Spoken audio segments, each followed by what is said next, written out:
Good morning and welcome to St Laurence Church. My name is Mrs. Dawes. And I'm Mrs. Windows. But I am Mrs. Dawes, and I would like to draw your attention to this wonderful building behind me.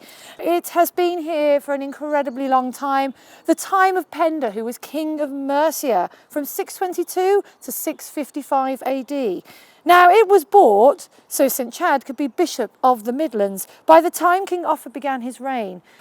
This site has mainly been used as a Christian site. Let's marvel at this wonderful porch with a sandstone base and our oak board cladding dating all the way back to the 14th century. Now, this is a meeting place for many couples when they were getting married. Notice the stone faces that are featured here. One male and one female. What are the purposes? The brides would sit on this side and the grooms would sit on this side. All I can tell you is home is where the arch is. Yeah, okay, sure. So, this church has been here for over 1,000 years, and Mrs. Dawes will tell you all about that. Yeah, she loves telling people all about that. All about the doors and how very little has changed since the 12th century. But she doesn't tell you what the best additions are, the ones that truly transform this place. But I will. It's the windows. Windows with beautiful stained glass that shine the sun from the inside and reveal even more history from the outside. Come on, I'll show you one. You can come too if you want.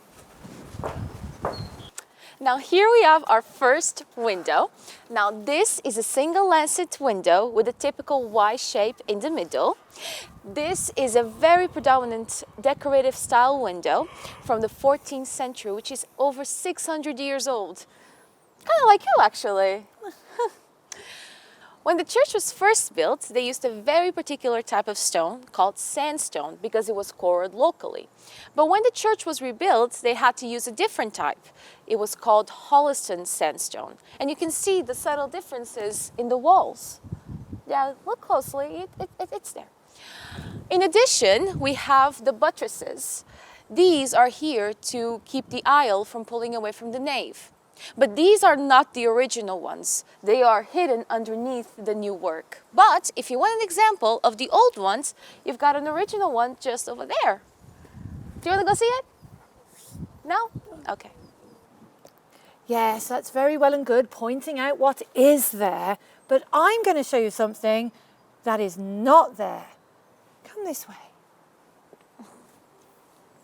I'm coming. There you go.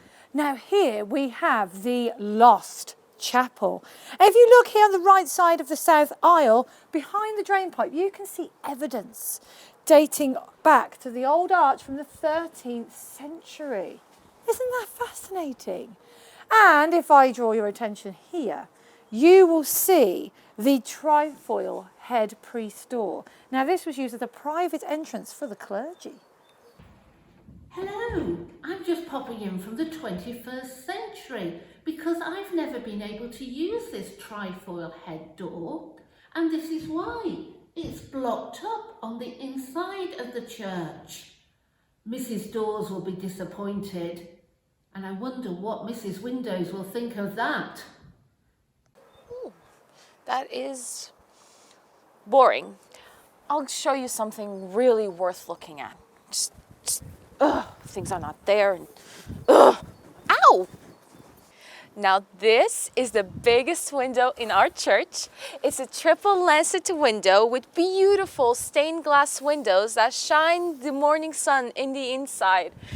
Now the window was built in the 12th and 13th century, and it was the crown jewel of our church when it was being rebuilt in the 1230s. Now you can see on each side there's two carvings.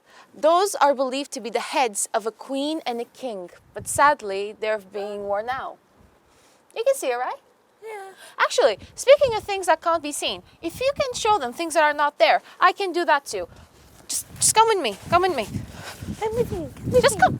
I thought you were going to show us another window. That's not a window. That There's a window! Go away! Shh. Anyway, so this is a window that's actually been blocked up. It's just past the vestries, and the locals used to call it the leper's squint. However, it was most likely used to host the sanctuous bell, which would ring at very predominant times of the Holy Communion.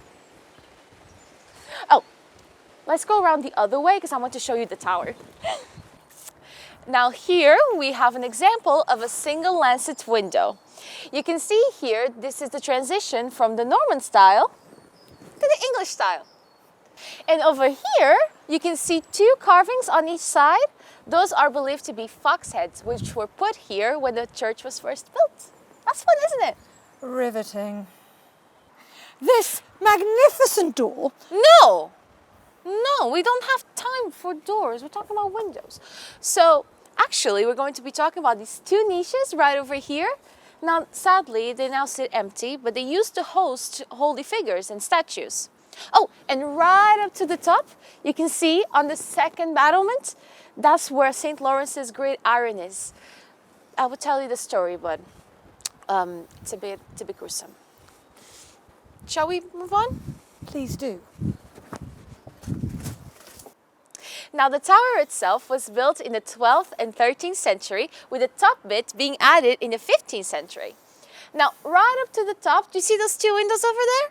Those are called Louvre windows, and they're there to let out the sound of the bell. Now, you can also see underneath it, the clock. That is a replica of a Victorian clock. Yeah.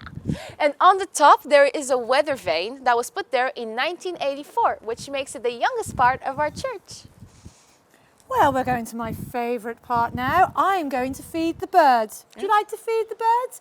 Come, follow me. I don't like to feed the birds. I don't like birds. So here we have the oldest piece of architecture in the whole of Birmingham.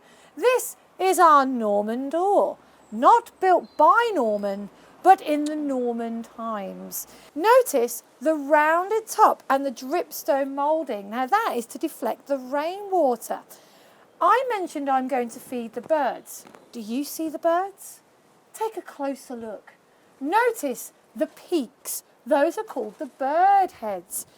Don't they make the doors look extra special? No. Now I've saved the best till last. Come follow me. Now this is the lich gate. Now I suppose you don't know what lich gate means. Actually, well, the word lich is the word for corpse. Now this is where coffins were carried through to their final resting places. Priests would often be positioned under the gate to say the final prayers for the deceased. And that brings us right to the end of our tour. Thank you for joining us and joining us on this wonderful doorway to finish on.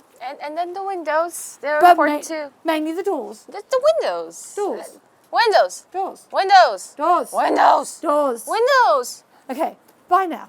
Doors. Windows. Doors. But the windows are important. But the doors You are miss better. windows when you No, don't have them. You don't really miss a door because they're always You go there. into rooms via doors. What? In 2022, this interior porch was completed.